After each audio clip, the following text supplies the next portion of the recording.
Welcome to the Healthy Living Revolution Live. My name is Julie Herbst. The Healthy Living Revolution is a movement of people who are taking healthy back, and we're offering this series to bring some simple solutions and education. Our speaker for this episode is Dr. Paul Stricker. Dr. Stricker is one of just over 250 pediatricians in the United States who is also board certified in sports medicine. He completed his pediatrics training at Arkansas Children's Hospital and a sports medicine fellowship at UCLA, and was an All-American swimmer in college. After years of being the team doctor for many U.S. national teams, Dr. Paul reached a coveted position when he was selected by the U.S. Olympic Committee as a physician for the United States team for the Sydney Olympics in 2000. He previously served as president of the American Medical Society for Sports Medicine and as a member of the executive committee of the American Academy of Pediatrics Council on Sports Medicine and Fitness. Dr. Paul speaks frequently across the nation on important issues pertaining to youth sports and preventative health. Dr. Stricker has authored numerous medical publications and a book for parents and coaches entitled Sports Success RX, Your Child's Prescription for the Best Experience. It's fantastic. He's been cited in such national publications as U.S. News and World Report, USA Today, Parenting magazines, and he's been featured on ESPN, Good Morning America, Nightline, and other television and news programs discussing ways to increase activity and decrease sports pressure for children and teenagers.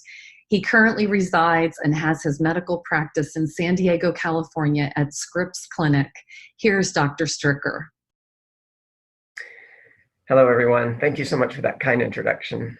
I'm Dr. Paul Stricker, and as a competitive swimmer for much of my life, I learned along the way and made a lot of mistakes, but also learned some really important things that have been added value to my life, even beyond competitive swimming.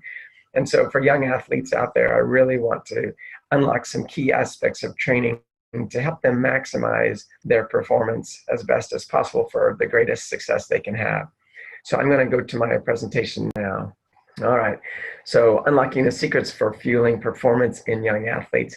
You know, it's so exciting these days when kids are so involved in sports, but at the same time, they're training so hard and they feel like if they work out harder and lift more weights and train longer hours, that's going to be the key to their success. And being able to fuel that performance and that training appropriately is one of the big differences in a successful performance or not.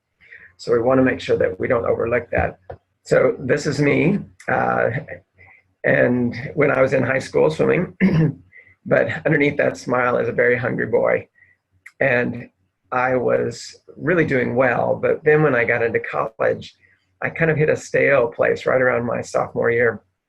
And so what did I do? Like most people, if I'm not performing as well as I want to, I decided to train harder and more intensely and do everything I could to work out harder. And in reality, all that did was make me worse. I got more injured, I got more sick, and I just wasn't performing well. So finally, in his wonderful way, the coach who I admire so much throughout my life, though, really kind of got in my face and had told me three important words that really have changed my life. And he was saying, "You've got to eat." And at the time I thought, well, that seems pretty simple. And he said, "No, because you really got to eat." Because I said, "I do. I have breakfast and then I squeeze in lunch and then dinner before I go to bed." And he said, "No, you've got to be eating all the time. You're spending so many calories that you have to just eat as much as you can." And so I took him at his word for it. And I realized at that moment, the light bulb went off and I said, oh my gosh, there's an actual need for calories and fuel. I can't just go to the pool and swim and work out and train hard. I actually have to have calories and fuel to be able to do that. So at that point, I really realized the tremendous need for calories and fuel. But then fast forward through my life, and I continued training through middle school, high school, college, and then I kept training through medical school and residency and even into my working life. But then as I became a team doctor in sports medicine and started working with middle school athletes, and then I started working with high school athletes and then NCAA athletes. Eventually I started working with national teams, and then ultimately was able to work with the Olympic team. That whole time frame allowed me to go beyond just seeing the need for calories and fuel, but to be able to see the value of nutritional fuel, which is very different than the need for calories and fuel. So being able to determine that value was a really key thing that then continued to change my life with those 3 words of you gotta eat. So young athletes are very unique. They need calories to exercise hard, but they need additional healthy calories to grow as well. And so they need to be able to pretty much graze and eat all day long and as frequently as possible. So having enough calories to be able to fuel all that training is really, really important, as well as fueling their ability to grow. But those calories can work for you or against you, because it's the value that's so key. So what are we talking about here? You know, I can tell you through my experience, where parents and coaches know, well, please tell me the best kind of nutrition my kid can eat in order to have the best performance. Or young athletes that say, you know, which fruits and vegetables should I eat to perform well? I can tell you that never happens, ever. You know, it's not really on the radar. The bottom line with everybody I deal with is typically performance. You know, they want to know, bottom line, how can I perform better? And usually the first things they talk about is, you know, how can I train harder? What kind of strength training can I do? What kind of, you know, personal coach can I get? All those things can be important. But if you're not feeling that performance, then that can be a real detriment to your ability to do as best you can. So a lot of parents will even say too, how much exercise, you know, should my child be getting? And typically, you know, my practice is built very much on kids having overuse injuries, doing too much, too soon, too fast, too long. And so if they're able to train effectively, recover, feel good, not get sick, not get hurt, and keep up with their other duties of life, such as school, then they're getting an adequate amount of exercise. And if they're doing at least 30 to 60 minutes every day, that's also really important that they stay active. However, we know that, yes, when we exercise, we get better muscle tone, we get some flexibility, we get some cardiac benefits. Our immune system can be healthier if we don't over-exercise. But if we do too much, or if we even if we just exercise regularly, there are some negative byproducts. Our bodies produce muscle protein breakdown, we generate oxidative stress and free radicals, and we do suppress the immune system if we exercise too intensely. So these negative byproducts are things that we actually have to be able to handle and clear from our system in order to get the best benefit of exercise. So yes, there are risks if you over-exercise without that adequate fuel, which is exactly what was happening with me. I was exercising harder without enough of the adequate fuel, and my body was breaking down. So I did not have the benefit of having that fuel to give me the calories that I needed that were valuable enough to also protect me.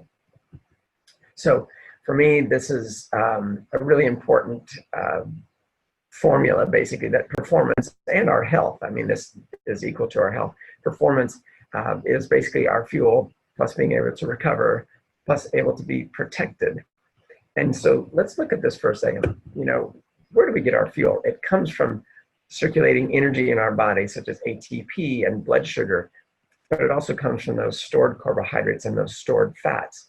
And then recovery is very dependent on, again, replacing those adequate carbohydrates with protein, and of course, rehydrating and getting adequate rest. And when we sleep, that's when our body does a lot of repair and recovery. So it's really critical, especially for young people, to get enough sleep. If you don't get enough sleep, your immune system doesn't function as well, and it increases your risk of infection. So none of those things are what we want. And then protection, that actually comes from the nutrients that are involved in your foods. And again, that would be the good, healthy foods that we're talking about, fruits and vegetables, and healthy, lean fishes, and things that provide nutrients for us. So we want to make sure that kids understand that what they're putting in their body really matters. So protection, yeah, I thought if I exercise, that's good for me, right? It is. But if you exercise a lot, then you generate more of that protein breakdown, you generate more free radicals and oxidative stress, you generate more immune suppression, and it's hard to recover from that if you don't have the right nutrients to protect you. So that's where we need the protective benefit of our food and our fuel rather than just being able to use it for calories. All right. So that good nutrition does provide the fuel. It provides the ability to recover and to be protected, not just the calories themselves. That's where we get the difference then between the need for calories and the value of those calories. So case in point for me, calories for calories. My coach said you got to eat. So I took him at his word. I ate and I ate and I ate. And so after practice, I would eat a box of donuts. And then I would, in between class, I would go grab, a couple slices of pizza. And then my friends after practice would eat, burgers and fries, and we'd go for that mac and cheese for the good carb reloading. And then, of course, top it off with a bunch of cookies. So yes, I was fulfilling the need for calories. I was getting caloric fuel to do that, but I was also causing damage to my body with all of those saturated fats and generating more free radicals and oxidative stress, and then all the empty calories and the processed sugar. So it was a real wake-up call when I realized later in my life that that wasn't exactly what I was supposed to be doing. So yes, I was getting calories, but I needed calories that provided the fuel and also protection for my body so that it wouldn't break down with all that intense training. So then being able to have healthy fats, being able to have all those incredible good carbohydrates from grains and legumes, super important. And then of course, all the amazing carbohydrates and protein that you get in fruits and vegetables that also are just loaded with tens and tens of thousands of protective nutrients that help our body to recover and to be protected as healthy as we can be. So my motto really is to be able to see your food differently so that it matters, and see that that extra value from your food is what's going to help benefit your performance. So, you have that option. Look at that apple and see it as something that's sexy and meaningful, and that it's got, oh my gosh, it's got carbohydrates, it's got the carbs for fuel, it's got carbs for recovery, and it's got tens of thousands of nutrients that are going to help protect me. You're going to see that differently than if you just see it as a decoration on your table in a bowl that doesn't have any meaning. So that's where you're going to start to get that ability to see food as power for your performance. So then as that good food becomes more attractive because you know why, then what happens? We used to think that you ate them and the nutrients would circulate in your blood and hit your brain, and your brain would start to go, oh, that's good for me, and start to like that. But now we know it's even more than that. It hits our second brain, which is basically our gut, and all that microbiome in our gut starts sending signals to our brain. And that's when we start to notice that kids will start to want these healthier foods. So it's not just about knowing that they're there, but as you eat them, your body starts to actually want them. And so those things can provide that additional benefit for you to fuel that amazing race car of a body that you are as an athlete. You run on high octane fuel. You don't want to put crummy fuel in that car, right? This is expensive, and our bodies are very meaningful and very priceless. So let's fuel it appropriately. Now, I don't care how good you are, at what level you are, you cannot perform at your best if you are not fully healthy. And I've had a lot of Olympians tell me that, hey, they've trained hard, but they were lucky on that particular day that they were as healthy as they could be. And so they were able to do their best performance and win that gold medal or get that world record. So your best performance comes when you're fully healthy. And that also includes the ability to stay healthy from the fuel that you put in your body. So being able to combat those negative effects of intense training and stress of competition, because that is generating a lot of chemicals in our body that aren't as good for us. So we need to fuel well for multiple different reasons. And being able to recover and refuel within that 20 to 30-minute window after exercise is really critical for you. That's when our bodies are most receptive, and that's when it's really important. Because if you don't do that, then what happens? What are the consequences of that? If you wait a long time to refuel that tank, then it's not as easy. And if you go even 2 hours without refueling, then you've lost your ability to replace that you just spent by about 65%. So we want to make sure that you get that tank fuel again and do it quickly within that first 20 to 30 minutes. Because if you don't, then you get less fuel for the next time. And then that's going to cause more stress to your body, more protein breakdown, more free radicals, more immune suppression. And then that is going to cause more risk of injury, more risk of illness. You have less protection, and then of course it's not going to benefit your performance. So that's where I always talk to athletes about the difference between being fit and healthy, because most of these kids are super fit, but we want to make sure that they're fit and healthy. And to be able to do that comes from your fuel. So let nutrition have that really positive aspect and impact on your performance, because I really want you to feel your health rather than just feeding your exercise. For years, I was just feeding my exercise, but it wasn't helping my health. And so then when I started to properly fuel myself, then I was getting the best benefit of my exercise. I had even better performances, and my body stayed healthier for much longer. And even to this day, eating more fruits and vegetables, I'm able to recover so much better than even I did in college.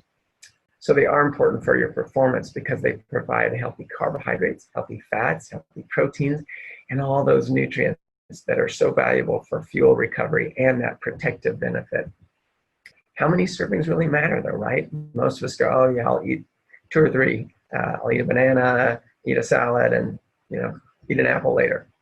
But we do know that that matters, and they're actually doing a lot of scientific research that proves that there's an optimal amount of, a tipping point of about 7 to 10 servings, which is about the size of your fist, 7 to 10 servings where we start to reduce our risk of dying.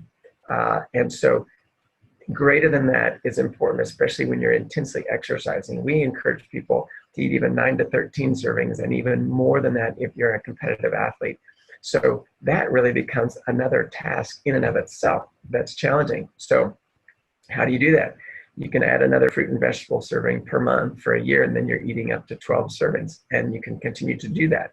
So get creative. You can grind them up, mix them up in things, put them in smoothies. There's other ways to do that. Daily, see your food as power for your performance, and then fill in the gaps with concentrated food powders. It's a great way to get a tremendous amount of additional nutrition without having to eat an excessive additional amount. We still want you to eat your 9 to 13 servings or 7 to 13 servings, but please know that there's a great way to fill in your gaps with food powders. And so being able to take this broccoli and grind it all up and take the water out, you're just left with amazing broccoli powder. And that's because broccoli is about 90% water. So you get rid of all that, you've got concentrated food powders. So one company has been able to do that extremely well, and that's Juice Plus Company. They've taken 30 fruits and vegetables and berries and been able to grow them as clean as possible, and then process them by just grinding them up, stem, seed, skin, and all, and take out the water. And then they have these wonderful concentrated food powders and even other fruits and vegetable powders in a carbohydrate and protein shake.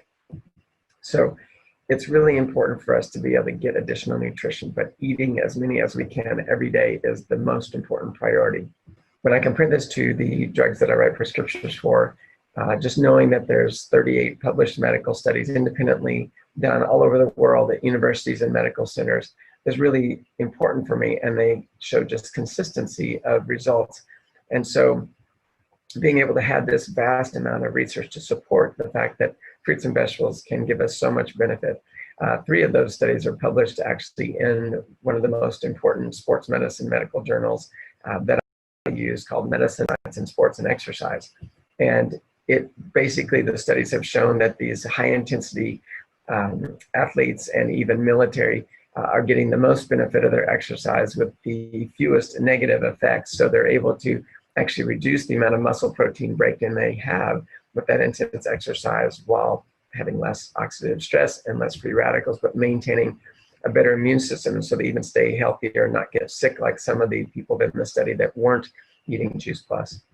And they even have additional cardiovascular benefits as well. So I think those are all really important aspects of how we can optimize our training benefit with the fuel that we put in our body.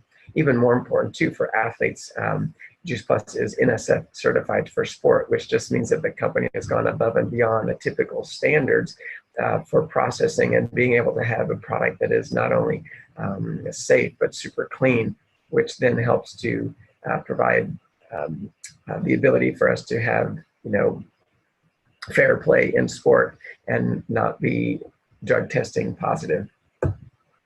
So when we look at this puzzle, I think about all the things that I did. You know, I trained harder. I worked on my technique. I got as flexible as I could. I got as strong as I could. I stayed hydrated, and I tried to get a lot of sleep. But I was missing out on that nutritional piece of the puzzle, which when you look at this picture, it's the only piece in it that really provides protection for you. It's got all those nutrients that then give us fuel from the carbohydrates and recover, but also then all those nutrients provide us with the protective benefit that we need to stay as healthy as possible. So I'm just summing it up here that I just want you to see how we've got to eat as many fruits and vegetables as possible, but that good nutrition and then being able to add Juice Plus to that, they really collaborate well into play that powerful role for best performance. So please see your food differently, understand the difference between the need for calories and the value of those calories, and then remember my motto about being able to fuel, being able to recover, and to stay protected. Wish you all the very best. Thank you. We'd like to encourage you to get back with the person who shared this webinar with you.